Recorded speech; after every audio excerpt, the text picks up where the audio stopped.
Magandang araw mga kaibigan. Bigyan natin ngayon ng opinion reaction itong article sa Bilyonaryo.com. Nagsalita ang inahan ni late Paulo Tantoco at nananawagan ng compassion. So, ito ang title sa Bilyonaryo.com. It made me shed tears.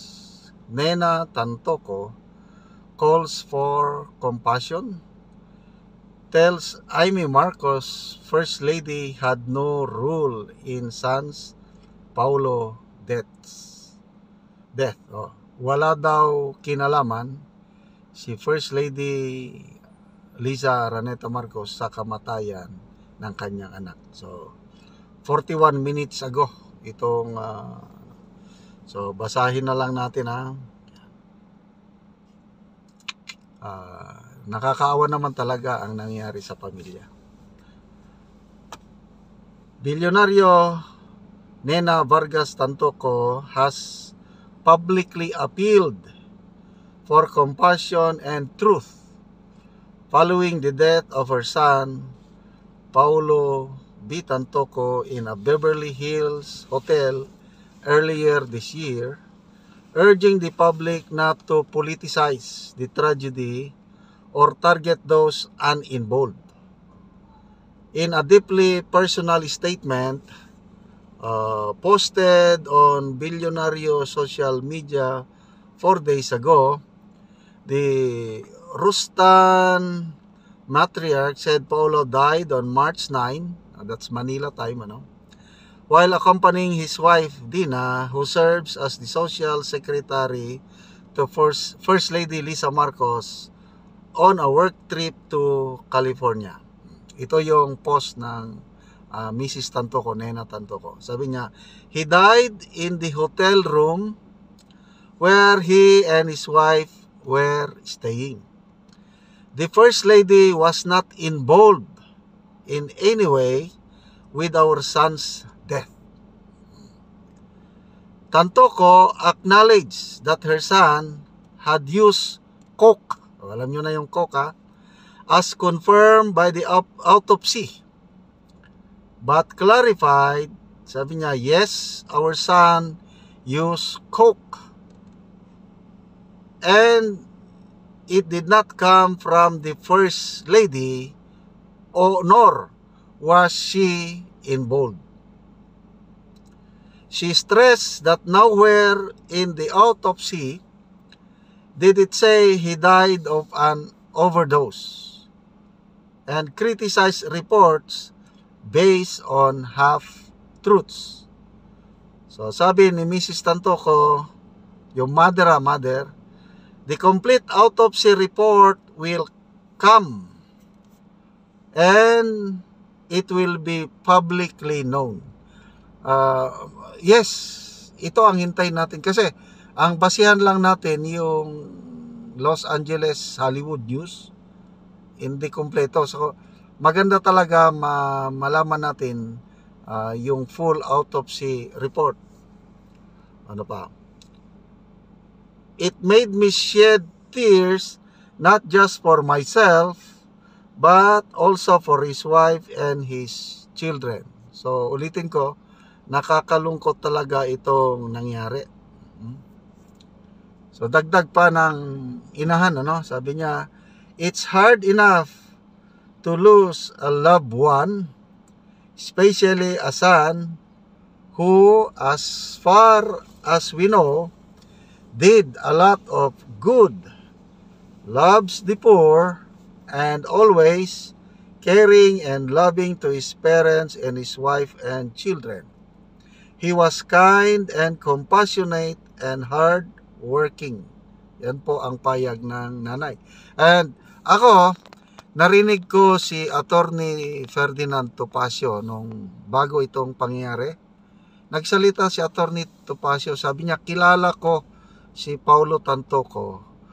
Huwag kayong magsalita kung ano paman. Sabi niya, dumipensa, kilala ko, mabait na tao yan. Walang, basta, yung binild up niya o binouch niya ang character and integrity ni late Paulo Tantoco. Dahil kilala daw niya or kaibigan ni Atty. Topacio itong namatay. Ano pa? Tantoco also addressed her post to Senator Amy Marcos, responding to the latter's call for Malacanang to clarify allegations linking the First Lady to her son's death.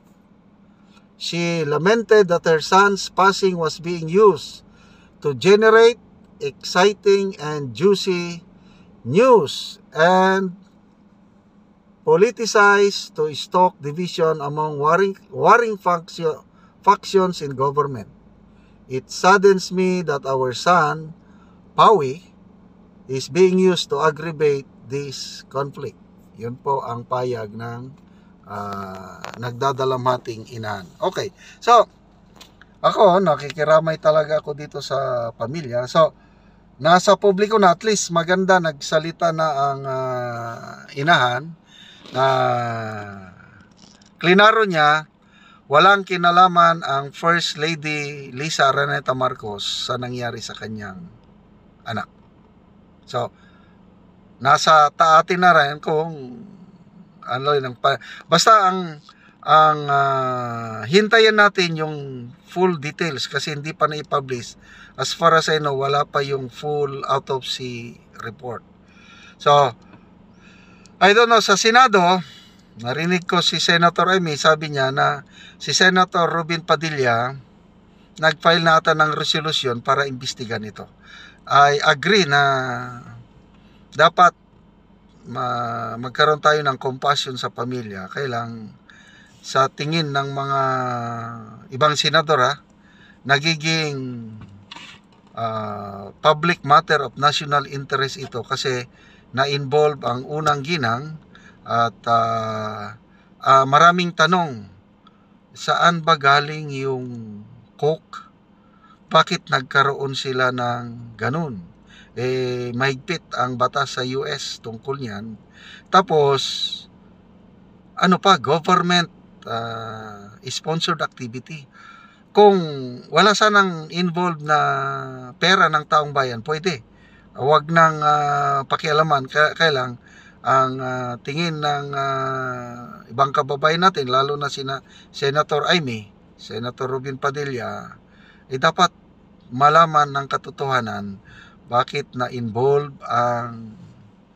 kasi nga member siya sa entourage ng First Lady. So, tabayan na lang natin ang mangyari. So, salamat at nagsalita na ang nagdadalamhating inahan ni late Paulo Tantoco. Okay, salamat mga kaibigan sa inyong pagsubaybay sa ating channel. Nakakatulong kayo ng maigi sa Tribong Talandig. Ang income natin sa channel na ito ay pantulong natin sa tribo.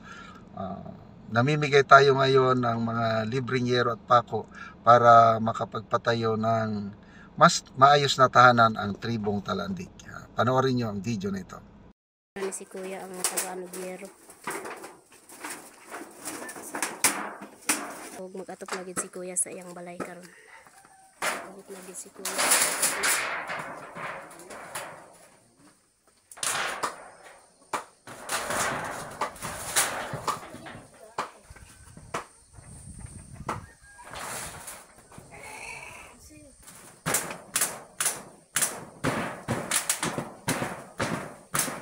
Karon humanagid si Kuya sa iyang balay. So pag-atop sa iyang balay, og nindot na gid kay tan-aon.